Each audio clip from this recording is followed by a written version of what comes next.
Hello guys, welcome to cricket தகவல்கள். CSK அதிரடி மன்னன் காட்டிய பல சிக்ஸர்கள் மைதானத்தை விட்டு வெளியே போயிருக்கு. சும்மா என்ன அடிங்க, உங்க வீட்டு அடியில் எங்க வீட்டு அடியில் அவ்வளவு அடி கொடுத்துருக்காரு. சும்மா ஆடி போயிட்டாங்க பவுலர்ஸ் எல்லாருமே. சையடு முஸ்டாப் அலி ட்ரோஃபையில் மும்பை அணிக்காக விளையாட்டிருக்கும் சிவம் துபே, சிக்ஸர் துபே, ஆறு சாமி சொல்லக்கூடிய நம்ம சென்னை டீம்ல அன்போடு ஆறு சாமின்னு சொல்லக்கூடிய நம்ம துபே தாங்க சும்மா அதிரடி காட்டியிருக்காரு. ஸோ கம்பேக் பண்ணியிருக்காரு. ஸோ இந்த அடியை வச்சே நம்ம தெரிஞ்சுக்கலாம் ஸோ எந்த அளவுக்கு என்னுடைய ஆக்ரோஷமான ஆட்டம் இருக்க போகுது ஐபிஎல் 2025. அதே மாதிரி இந்திய டீம்லும் என்னுடைய இடத்துக்கு யாராலையுமே வர முடியாதுன்னு சொல்லிட்டு சும்மா வச்சு செஞ்சு அடிச்சிருக்காரு. சூரியகுமார் யாதவோட சேர்ந்துக்கிட்டு சும்மா தரமான சிக்ஸர்கள்லாம் அடிச்சிருக்காரு. அவரு பாத்தீங்கன்னா ஒரு பக்கம் 50 ரன் இருக்காரு, இவரே என்னடா 10-15 ரன் இருந்தாரு. சும்மா அடின்னு அடிச்சு பிரிச்சு மேஞ்சி பாத்தீங்கன்னா அவரோட தாண்டி 36 பாலுக்கு 71 ரன் அடிச்சு சும்மா நொறுக்கி இருக்காரு. ஸோ இதுதாங்க சென்னை சூப்பர் கிங்ஸ்க்கு ஒரு முக்கியமான நல்ல விஷயம். ஏன்னா சிவம் துபேவை சென்னை சூப்பர் கிங்ஸ் ரிட்டர்ன் பண்ணியிருக்காங்க.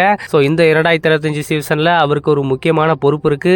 ஹிட்டரு, ஸோ அதிரடி மன்னன். உங்ககிட்ட இருந்து பல சிக்ஸர்களை ஐபிஎல் சென்னை சூப்பர் கிங்ஸ் ரசிகர்கள் எதிர்பார்க்கறாங்க. அதுவும் சென்னை ஸ்டேடியம்ல நீங்க அடிக்கிற ஒவ்வொரு சிக்ஸும் சுமார் 100 மீட்டர் இருக்கணும் அப்படின்னு சொல்லிட்டு தான் எதிர்பார்க்கறாங்க. ஸோ சிவம் துபே கண்டிப்பா அவர் அடிக்க போற ஒவ்வொரு சிக்ஸருமே சும்மா தாறுமாறான சிக்ஸரை தான் எடுக்க போகுது. ஏன்னா மும்பைக்கு எதிராக அந்த சர்வீசஸ் மேட்ச்லயும் அதே மாதிரி அடிச்சிட்டு சும்மா போடுற பால் எல்லாமே சும்மா வெறி கொண்டு அடிக்கிறாருங்க. ஸ்பின்னர் வந்தாங்கன்னா வச்சிங்களேன் ஒவ்வொரு பாலும் வெளியே தான் போகுதே தவிர உள்ள கிரவுண்ட்ல ஒரு பால் கூட இல்லைங்க. அந்த அளவுக்கு ஆக்ரோஷமான ஆட்டத்தை வெளிப்படுத்தியிருக்காரு. ஸோ இந்த சிவதீபவின் இந்த அதிரடி ஆட்டமே எல்லாருக்கும் பயம் வந்துட்டு இருக்கும். என்னடா இவன் இப்படி ஆடுறா அப்படின்னு சொல்லிட்டு இருப்பாங்க.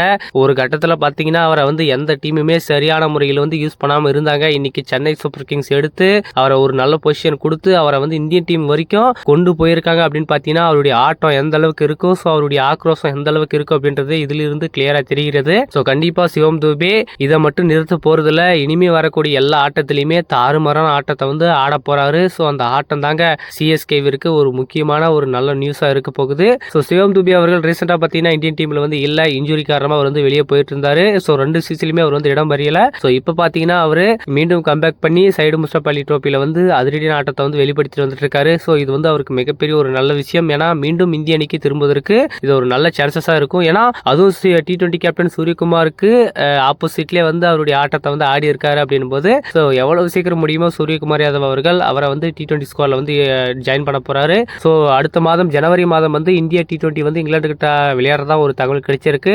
மேபி அந்த T20 சீரியஸ்க்கு சிவம் துபே மீண்டும் கம்பேக் பண்ணி உள்ள வரதுக்கான சான்சஸ் இருக்கு. ஏன்னா சிவம் துபேக்கு பிளேஸுக்கு தான் திலக் வர்மாவே கொண்டு வந்தாங்க. பட் இருந்தாலுமே திலக் வர்மா நல்ல பர்ஃபார்மன்ஸ் கொடுத்துட்டாரு. பட் யாரை ரீப்ளேஸ்மெண்ட் பண்றதுக்காக சிவம் துபே உள்ள கொண்டு வர போறாங்க அப்படின்றது ஒரு மிகப்பெரிய ஒரு கேள்வியா இருக்கு. ஸோ சிவம் துபே அவர்கள் இப்போ சையடு முஸ்டாப் அலி ட்ரோஃபில வேற லெவல்ல பர்ஃபார்மன்ஸ் கொடுத்துட்டு வந்துட்டு இருக்காரு. அவருடைய ஒவ்வொரு சிக்ஸுமே சும்மா மரண அடியா இருக்கு. பவுலர் மூஞ்சில அடிச்ச மாதிரி சும்மா தாறுமாற அடிக்கிறாரு. ஸோ சிவம் துபேவின் இந்த ஆக்ரோஷமான ஆட்டத்தை பற்றியும் அவர் சீக்கிரமா கம்பேக் பண்ணி இந்திய டீம்ல ஜாயின் ஆகிறத பத்தியும் உங்களுடைய கருத்துக்கள் என்ன, சிவம் துபேவுடைய இந்த பர்ஃபார்மன்ஸ் பத்தி உங்களுடைய கருத்துக்கள் என்னன்றதை மறக்காம கமெண்ட்ல சொல்லுங்க.